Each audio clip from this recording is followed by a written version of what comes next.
Varicose veins కి సరైన చికిత్స కోసం సంప్రదించండి ఎవిస్ హాస్పిటల్. నమస్తే రమగారు. నమస్తే జయ. రమగారు, అలీబాబా 40 దొంగలు నీకు తెలీదా కదా? తెలుసు బట్ ప్రేక్షకులకు అందించాలి కదా మనం. చాలా బాగుంటుందండి. పాత కథ సినిమాలు కూడా బోల్డ్ వచ్చినాయి దాంట్లో. టీవీలో సిరీస్ల రూపంలో కూడా వచ్చేయండి, మేము అవి చూసేవాళ్ళం. బాగా సినిమా లాగా తీస్తే 3 గంటలు తాపిగా పాటలు డాన్సులు అవి ఇవి జిమ్మిక్కులు అవన్నీ తీయచ్చు. కథ చెప్తే బ్రీఫ్ గా టకటక 20 నిమిషాల్లో అయిపోతుంది. మనం సిరీస్ లాగా చెప్పుకుందామా మరి? అంత వస్తుందా? అంత చెప్పద్దు, 2 భాగాలుగా చెప్దాం. ఏంటి అంత పెద్ద సినిమాని మీరు 2 భాగాలు చేసేస్తారా? అంత పెద్ద సినిమాలో వాళ్ళు డాన్సులు పాటలు పాడారు, ఇప్పుడు మనం ఏం పాడతాం చెప్పు. విజువలైజేషన్ లో కొంచెం టైం పడుతుంది కదా జయ. మనం ఆ కథని రామారావు గారు ఎంతలోకి వినుంటారు అంతేలేండి. చెప్దాం. అలీబాబా 40 దొంగలు కథ బాగుంటుంది. ఇది పాత 50లో చందమామలో కూడా పడింది, 50s లో, మళ్ళీ 70s లో కూడా పడింది, మళ్ళీ 90s లో కూడా పడింది. ఇంచుమించుగా ప్రతి దశకంలోనూ ఒక్కొక్కసారి వచ్చి ఉంటుంది, కొద్దిగా కొన్ని వాక్యాల మార్పుతోటి. కాకపోతే అలీబాబా కాసిం బాబా పేర్లు మాత్రం మారలా, ఆ పేర్లు అంతే ఫిక్స్. అదే బాగుంటుంది కథ. ఓకే. పూర్వం బాగ్దాదు నగరపు కథ అనమాట ఇది. బాగ్దాద్ నగరంలో 2 అన్నదమ్ములు ఉండేవాళ్ళు, కాసిం ఆలీ. కాసిం బాబా అలీబాబా అని పిలిచేవాడు. పెద్దవాడు కాసిం, రెండోవాడు అలీబాబా. అయితే వీళ్ళిద్దరు ఏంటంటే అన్నదమ్ములుగా ఆస్తులు పంచుకున్నారు. పెద్ద ఆస్తి ఏం లేదు, కాసిం భార్య వైపు నుంచి కూడా కొంత ఆస్తి కలిసి వచ్చింది. దాంతో కాసింకి కొంచెం డబ్బులు ఉన్నాయి. అలీబాబా భార్య ఒక పేద పిల్ల, ఆమె దగ్గర నుంచి ఏమీ డబ్బులు రాలేదు. అలీ అంత తెలివైన వాడు కాదు, వ్యాపారాల్లో వాటిల్లో నష్టపోయాడు అతను. దాంతో ఆ పెద్దన్నయ్య కొంచెం బాగుండి, తమ్ముడు సుమారుగా ఉండేవాడు, కానీ దగ్గర ఇళ్లలోనే ఉండేవాళ్ళు, పక్క ఇళ్ళే అన్నమాట. అయితే ఇతను ఏం చేసేవాడు, ఈ ఊళ్ళో సరుకులు కొని గాడిద మీద వేసుకుని పక్క ఊరు తీసుకెళ్లి అమ్ముకుంటూ ఉండేవాడు. ఎవరు? అలీబాబా. అలీబాబా. ఎందుకంటే మరి పెద్ద ఇక్కడ ఏమి లేదు కదా, సరుకులు కొని సుమారుగా సంపాదన. అంటే ఇది మారకం బేరమే కదా, ఇక్కడ మారుబేరం, ఇక్కడ కొంటాం అక్కడ అమ్మటం, ఏదో కొంత వచ్చేది, ప్రయాణ ఖర్చులు వచ్చేవి. వాళ్ళ వరకు వాళ్ళకి బాగానే ఉండేది. ఒక కొడుకు కూతురు పిల్లలు ఉన్నారు. పిల్లల కథలు పెద్దగా చెప్పబడవు, కానీ అలీకి బాబాకి మాత్రం శుభ్రంగా 1-2 కొడుకులు ఉన్నారు. అన్నయ్యకి పిల్లలు ఉన్నట్టుగా చూపిస్తారు, పిల్లలు లేరు ఒక కథలో. అన్నయ్య కాసింకి పిల్లలు లేరు, అలీబాబాకి పిల్లలు ఉన్నారు. ఇలా 2 వెర్షన్స్ ఉన్నాయి. కాసింకి అయితే పిల్లలు లేరు నేను చెప్పే కథలో, అలీబాబాకు ఉన్నారు. సరే, ఇలా రోజు వెళ్తూ ఉండేవాడు అనమాట. ఒకరోజు ఏమైందంటే, ఇతను అడవి దారిలో నడిచొస్తుండగా సడన్ గా విపరీతంగా గుర్రపు డెక్కల చప్పుడు వినపడింది. ఆ కాలంలో గజ దొంగలు తిరిగేవాళ్ళట. ఈ గజ దొంగల లక్షణం ఏంటంటే, ఎవడైనా ఒకడు కనపడితే వాడిని కొట్టి వాడి దగ్గర వస్తువులు లాక్కొని వాడిని సంహరించేసేవాళ్ళు. వాడు బతికుంటే పగ తీర్చుకుంటాడని అనుమానపడేవాళ్ళు. వాడిని సశేషంగా అక్కడ మూసేయటమేనమాట. పైగా వాళ్ళు ఏంటంటే క్రూరులుగా దుర్మార్గులుగాను ఉండేవాళ్ళు. పెద్ద పర్సనాలిటీలు, పెద్ద గుర్రాలు. ఈ గజ దొంగలు చాలా గుర్రాలు వస్తున్న శబ్దం వినపడింది. భయపడిపోయాడు అలీబాబా. అమ్మో వచ్చేస్తున్నారు, ఉన్నది వాడి బతుకెంత చిన్న బతుకు, ఆ 4 రూపాయలైనా వాళ్ళు లాక్కున్నారు, చంపేస్తారని ఒక భయం ఉంది కదా. దాంతో ఇతను ఏం చేశాడు, గాడిదని ఒక దూరంగా ఒక పెద్ద మర్రి చెట్టు కిందకి వెనకాల కట్టేసేసి కామ్గా చెట్టెక్కి కూర్చున్నాడు. ఆ గాడిదకు 2 క్యారెట్లు పెట్టాడు. నువ్వు నోరు మూసుకుని నుంచో ఎవరో వస్తున్నారు అంటే. గాడిదలు జంతువులకి ఒక రకమైన జ్ఞానం ఉంటుంది, ప్రమాదాన్ని శంకిస్తాయి అవి. అవునండి, దానికి తెలిసిపోయింది ఇక్కడ ఏదో జరగబోతుంది, అందుకే యజమాని చెట్టెక్కేస్తున్నాడని. అది నిశ్శబ్దంగా పోయి ఆ మర్రి చెట్టు వెనకాలను కూర్చుంది, నిశ్శబ్దంగా పడుకుంది. ఇతను చెట్టెక్కేశాడు. చెట్టెక్కేశారు కల్లా ఒక 10 నిమిషాలకు అతనికి అర్థమైంది, అక్కడెక్కడో తిరగడం కాదు, తను కూర్చున్న చెట్టు దగ్గరికే ఈ గుర్రాలు వస్తున్నాయని అర్థమైంది. ఇంకా కొంచెం పైకి ఎగవాకేసి అక్కడ కూర్చుని చూడడం మొదలెట్టాడు. ఈ గుర్రాలు వచ్చినాయి 40 గుర్రాలు. అవి 40 గుర్రాల మీద 40 మంది జమాజెట్టి లాంటి మనుషులు ఉన్నారు. బ్రహ్మాండంగా ఉన్నారు. పెద్ద భారీ కాయలు, కత్తులు, కటార్లు, పెద్ద మెలితిరిగిన మీసాలు, తలకి తలపాగాలు, గడ్డాలు, చూడ్డానికి భయం కొలిపేలాగా. అంత బలశాలులైన మనుషులు ఒకేసారి గుంపుగా కనపడితే బెదురుస్తుంది ఎవరికైనా. మహాబలశాలు, గొడ్డళ్ళు, పెద్ద పటకా కత్తులు ఉన్నాయి నడుములకి. గుర్రాలు కూడా మంచి బలిసి దిట్టంగా ఉన్నాయి. సరిగ్గా మర్రి చెట్టు కిందకి వచ్చాయి అన్ని.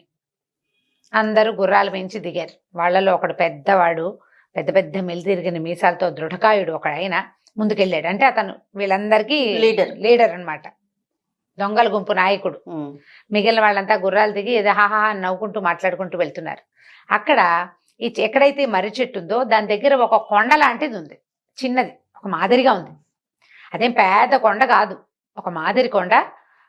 పర్వాలేదు, కొండ రాయిలాగా ఉంది, ఒక రాయి అంతే. అక్కడికి వెళ్ళి నుంచుని అతను పిలిచాడనమాట. తెరుచుకో నువ్వులు అని చప్పట్లు కొట్టాడు. కుల్జా సిమ్ సిమ్ అన్నాడు అనమాట. ఇది 50లో ఉన్న చందమామలో నువ్వులునే ఉంది, అందుకే అది చెప్తున్నాను. తెరుచుకో నువ్వులు అని చప్పట్లు కొట్టాడు. చూస్తూ ఉండగానే ఈ రాయి ఇట్లా పక్కకి జరిగిపోయింది. లోపలికి వెళ్ళడానికి ఒక ఆసరా కనిపిస్తోంది అనమాట. వీళ్ళంతా లోపలికి వెళ్ళారు. ఏవో సంచులు పట్టుకొచ్చారు, ఈ గుర్రాల మీద ఉన్నాయి. సంచులన్నీ దింపుకున్నారు, అన్నీ పట్టుకుని వెళ్ళి లోపల పెట్టేసుకున్నారు.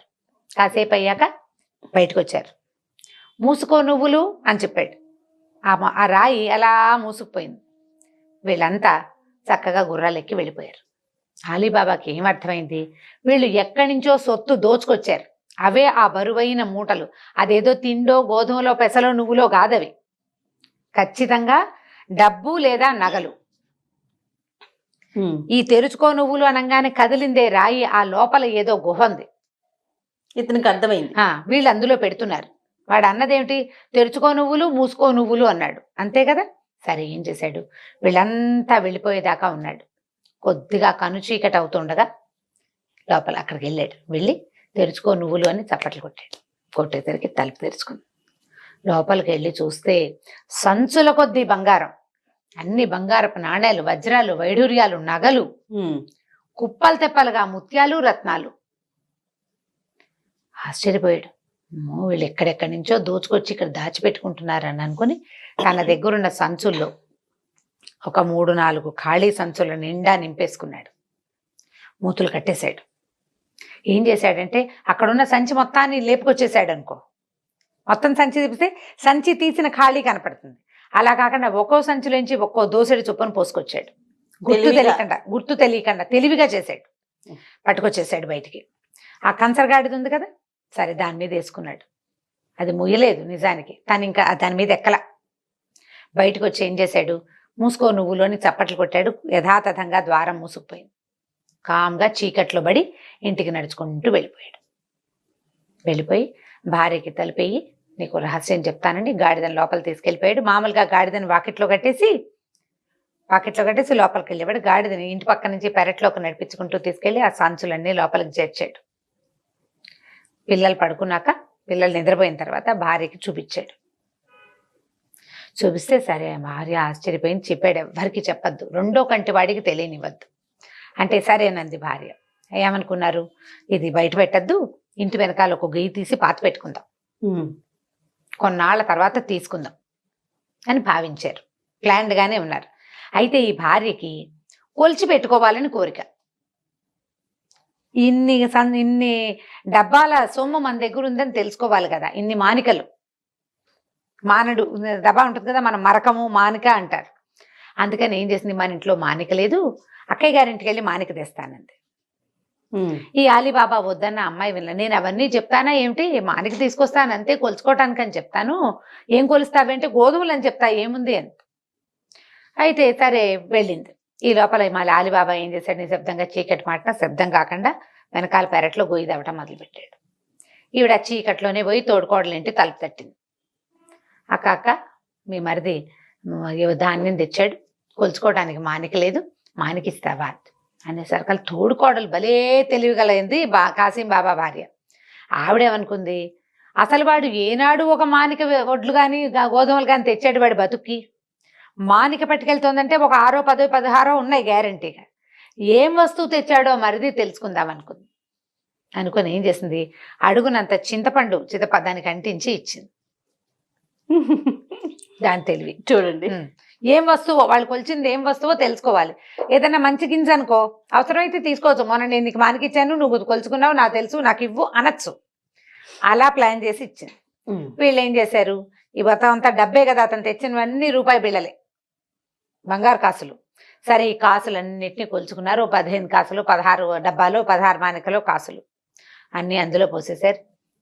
ఇంత చిన్న కాసు పెద్ద కాసు ఉంటాయి అందులో. మట్లో పోసేశారు. ఆ గోతులో దానికి ఏదో పరదాలు కప్పేసి మూసేశారు. అంత గొయ్యి తీశారు, లోపల పోసేసి పైన పరదా కప్పేసేసి, అంటే మట్టి పడుకోకుండా అడుగున పరదా వేసి డబ్బులు అందులో పోసారు, ఈ నాణేలన్నీ దాని మీద ఒక పరదా కప్పి మట్టి కప్పేశారు. తెల్లారేసరికల్లా ఈ మానిక పట్టుకెళ్ళి వాళ్ళ ఇంట్లో ఇచ్చింది.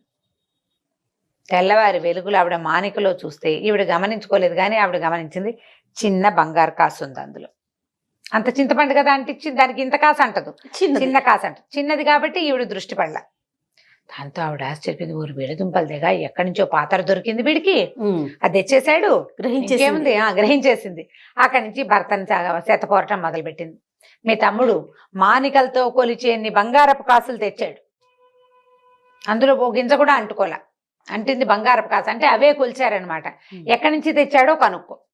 ఇప్పుడు కాసిం జనరల్ గా ఏమన్నది, తెచ్చుకుంటే తెచ్చుకున్నాడు, పేద బతుకు, వాడికి 2-3 పిల్లలు, మనకి పిల్ల జల్లా లేరు, మనకెందుకు అనలేదు, మనకెందుకు అనలా, ఆశ అంతే, ఏం చేసుకుంటాం అనలా. అనకుండా ఏం చేశాడంటే తమ్ముడి దగ్గరికి వెళ్ళాడు, తమ్ముడిని పీడిచ్చాడు, బాగా పదే అడిగాడు, నువ్వు ఎక్కడి నుంచో తెచ్చావు, అమ్మా నాన్న నిన్ను నాకు చెప్పారు, నీకు ఏదైనా దొరికితే నాకు చెప్పవా అన్నాడు. తమ్ముడు చచ్చి చెడి సంపాదించుకుని దేవుడా అని తింటుంటే ఒక్క ముద్ద పెట్టలేదు, కానీ వాడు సంపాదించుకుంటుంటే వీడికి కావాలి, ఆశ వచ్చింది. ఇక బాగా పీడిచ్చేసరికల్లా ఏం చేశాడు, ఈ అలీబాబా ఫలానా చోట ఫలానా అడవిలో ఆ చోట మర్రి చెట్టు కింద ఒక రాయి ఉంది కదా, అక్కడ ఇట్లా చెప్పాలి, అక్కడ డబ్బు బంగారం దొరుకుతాయి, అవి తెచ్చుకోవచ్చు అని చెప్పేసరికల్లా ఇంక వీడు వెళ్ళిపోయాడు. మర్నాడు వెళ్ళిపోయాడు. ఆశ కొద్దీ బాగా మూటలు నింపేసుకున్నాడు, 4 మూటలు నింపేశాడు, అన్ని నింపేసేసుకుని వెళ్ళేటప్పుడు తెరుచుకో నువ్వులు అన్నాడు. తలుపు తెచ్చుకుంది, లోపలికి వెళ్ళాడు, అన్ని నింపుకున్నాడు ఈ కాసిం.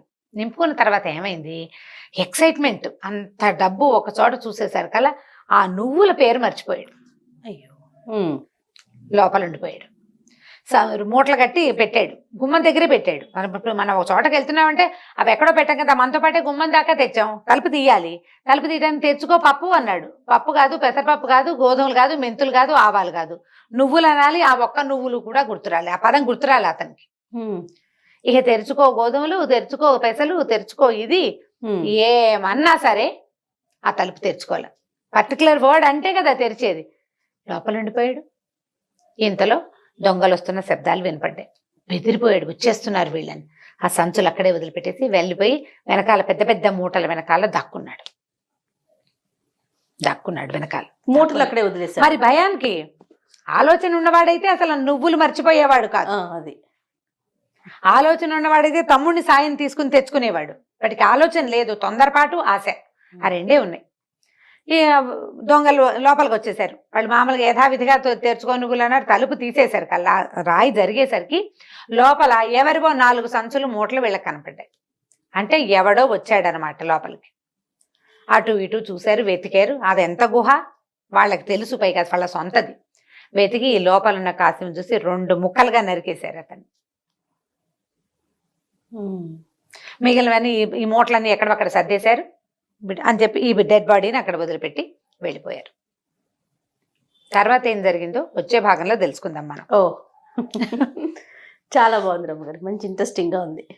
పిల్లలకి చెప్తానికి కూడా కొత్త సిరీస్ కదా, ప్రెజెంట్ అయితే ఎక్కడ నాకు తెలిసి రన్ అవ్వట్లా, ఈ మధ్య లేదు. రైట్ అమ్మగారు, నెక్స్ట్ భాగంలో మళ్ళీ విందాం. అలాగే, నమస్తే జయ. ఈ వీడియో కనుక మీకు నచ్చినట్లయితే లైక్ చేయండి, షేర్ చేయండి. మరిన్ని వీడియోస్ కోసం మా ఛానల్ని సబ్స్క్రైబ్ చేసుకోండి.